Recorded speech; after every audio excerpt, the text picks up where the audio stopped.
Good morning, brothers and sisters. Have you shouted for joy yet? Let us shout for joy. Shout for joy that we are the champions. The shelter of God's wing is our refuge. He is our hiding place where we find rest. The enemy cannot find us nor attack us, where it is the safest. David had said to God to hide him. That meant to hide him in the safest place, to keep him from the thorn of evildoers. Brothers and sisters, it's so good that God likes to hide us under the shelter of his wings, to hide us in his hiding place. His desire is to bring us into his chambers, to enjoy and experience him, to keep us away from all the tricks of the enemies and all the disturbance of man. I'm so grateful to him that we have such a treasurable and safe refuge. Let the righteous one rejoice in the Lord and take refuge in him. We know our ending through Psalm 64. Surely we will rejoice in the Lord, but those who seek the Lord lack no good thing. Brothers and sisters, we shall shout for joy. It's so good that we have him as our God. I like to sing Psalm 64. I have quoted verse 1, verse 2, and the last verse, verse 10, into a song. Shall we sing? Hear my voice, O God, in my complaint. Preserve my life from dread of the enemy. Hide me from the secret ports of the wicked, from the throng of evildoers. Let the righteous one rejoice in the Lord, and take refuge in him. Let all the upright in heart exult. I hope you have time to quiet yourself and respond to him, or you can sing another hymn to worship the Lord. Let's have some time to draw near the Lord face to face. You can stop the recording and we'll read the Bible when you're done. May the Lord bless you. Brothers and sisters, we will read in Psalm 64. To the choirmaster, a psalm of David. Hear my voice, O God, in my complaint. Preserve my life from dread of the enemy. Hide me from the secret ports of the wicked, from the throng of evildoers, who whet their tongues like swords, who aim bitter words like arrows, shooting from ambush at the blameless, shooting at him suddenly and without fear. They hold fast to their evil purpose. They speak of laying snares secretly, thinking, who can see them? They search out injustice, saying, we have accomplished a diligent search. For the inward mind and heart of a man are deep. For God shoots his arrow at them. They are wounded suddenly. They are brought to ruin. With their own tongues turn against them. All who see them will wag their heads. Then all mankind fears. They tell what God has brought about and ponder what he has done. Let the righteous one rejoice in the Lord and take refuge in him. Let all the upright in heart exult. I have two thoughts after reading this psalm, or I should say I divide these psalms into two parts. The first part is from verse 1 to verse 6. I felt the enemies are so horrible. The true colors of the enemies have revealed it to us. David asked God to hide him and not to feed him, to keep him away from danger. The second part starts from verse 7 to 10. As you can see, a bad penny always comes back. God will care for the righteous. God will judge the wicked. Verse 10 is very satisfying. In verse 4 mentioned, they will shoot from ambush at the blameless. Yet God will shoot his arrows at them. they were wounded suddenly in verse 7. That's the retribution. In verse 8, they were brought to ruin, with their own tongues turned against them. In verse 3 mentioned, those wicked people who whet their tongues like swords, who speak the bitter words, and now their own tongues turn against them. Hence, they eat what they sow. In verse 9, all mankind fears, that's speaking of the evildoers or enemies. It is the other way around. Now they are the one who were feared. There was dread of the enemies in verse 1, and now they are the one who feared. For God stretched out his hand. They should know the righteous is the favorite of God. God hates wickedness. Verse 10 is the conclusion of this psalm. Let the righteous one rejoice in the Lord and take refuge in him. Let all the upright in heart exult. Therefore, you and I don't have to worry. God is reliable, and we shall take refuge in him. We shall rejoice in God and be glad. For God who gives us vengeance. Hence, when we are in the land of the enemy, we shall trust in him, and even we shall boast. Verse 10 is my favorite. I hope brothers and sisters can see our ending. We are not losers, but the conquerors. We shall draw near God, for he stands by our side. Surely the victory belongs to us. Yet we have to stand by God, to take refuge in him. We shall rejoice and exult in heart at last. Hence, I have shared with you my impression of the second part from verse 7 to 10.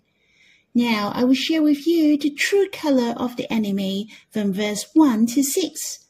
Let us read in verse 1. Hear my voice, O God, in my complaint. Preserve my life from dread of the enemy. The word complaint has the meaning of meditation. Yet this meditation is the confusion in mind, or even he was anxious and grumbling. Thus, I can say it was not the negative thoughts. Verse 1 can be interpreted as, hear my voice, O God, in my confusion. Brothers and sisters, I have shared for many times that our mind is very essential. If our mind is confused, it is hard for us to draw near God, or even we may panic or get scared. It is good we have this psalm, and David shared to us how he dealt with the enemies, how he dealt with the confusion in his mind. What David had done was not to think or do other things. Firstly, David came to God and prayed to him. He drew near God and asked God to help him, to exercise his faith, to trust that God would help him and save him. Hence, brothers and sisters, let's stop the negative thoughts. Well, how to stop it? We shall ask God for help like David, to ask God for help and to save us, just like Peter as well, who walked on the sea, but when he saw the wind, he began to sink. He had a short prayer which was very simple. Lord, save me.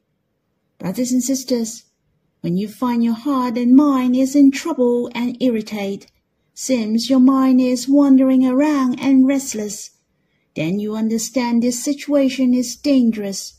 You shall stop all these thoughts and exercise your weapon of faith and cry to God, Lord, save me. The Lord will save you like what he did to Peter, to stretch out his hand to save us. We shall have this fullness of faith. Surely the Lord will save us. In addition, let us pay attention to the last sentence of this verse. Preserve my life from dread of the enemy. David told us his fear and dread came from the enemy. Not only the enemy likes to accuse us, he even wants to disturb our minds so that we are scared. Remember, the enemy will threaten us through our thoughts, to scare us in order we're not focusing on the Lord, but the difficulties and the work of the enemies. Hence, our mind is like a battlefield. For God will give us all the blessings, but the enemy will try their best to hinder us.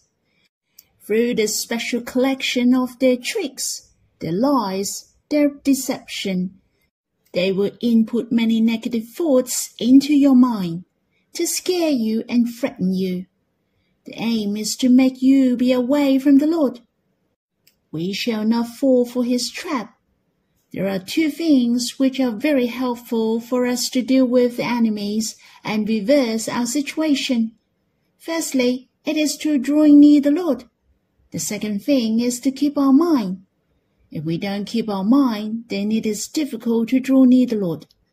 And these two things work complementary to each other. If you don't keep our mind, then it is hard for us to draw near the Lord. And we will waste our time on the meaningless thoughts, and these thoughts will tempt you and disturb you. Then it is difficult for you to hear the voice of the Lord. Keeping and promoting your mind shall run spontaneously. When we are promoting our mind, we are keeping our mind at the same time. For example, if you're listening to the message, then you're promoting your mind and helping you to understand many contents in the Bible. And it helps you to spread many useful messages, and this message is very much related to your spirit. Of course, the content of the message is the words of God. They are the truths. Hence, the truths will bring us to God. It helps us to draw near God. The aim is to assist us to experience God. Hence, not that we want to know more knowledge by listening to the message. The most crucial is to help us to come to Him. Not only we keep our mind from not stumbling, we shall promote our mind so that we can come to God face to face. Sometimes we may come across some bad thoughts which come to our mind. For example, the temptation. We shall reject and stop these thoughts and keep our mind by calling upon the Lord. Lord, save me. Surely He will help us. And after that, we have to cooperate with the Holy Spirit. We shall draw near the Lord at once. The Lord will keep our spirits and promote our mind. Whether it is the sweet daily living or sing and worship, they are a great help to us. There are some thoughts which are difficult to get rid of, and it may not be fixed in a short while. For example, you are harshly treated. Then you're surrounded by these thoughts continuously. Then you can shout for joy and sing and worship, to spend more time before the Lord, and let Him to settle your hearts. Drawing near the Lord in a short period of time will help you to fix the disturbing thoughts.